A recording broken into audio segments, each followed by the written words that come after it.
Yung guys, tingnan nyo. Laki pa, ganda pa nitong building na to. Gigibain na nila. Ano? Kaya gigibain na nila. Ang ganda-ganda pa eh. Magtitingin tayo ng pwede makuha dito. Ayun, mga rice cooker. Meron dyan? Yan, kunin na natin yan. Hindi na nila gagamitin yan. Oh, ganda pa yan. Kunin natin. Gumagana pa to. Ayan o, guys. Hindi pa yan. Kunin namin mamaya yung rice cooker na ano. Yes, sir.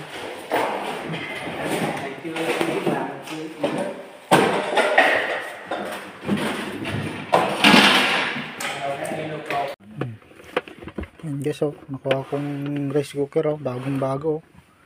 Wow, Bagong punas. bagong punas to. Oh. Mahal to, nasa isang lapad mahigit to, naka hindi lang. Ay, baka isang lapad na mahigit. Kasi nagtingin ako doon ng kan eh, na mahal eh, ng rice cooker eh.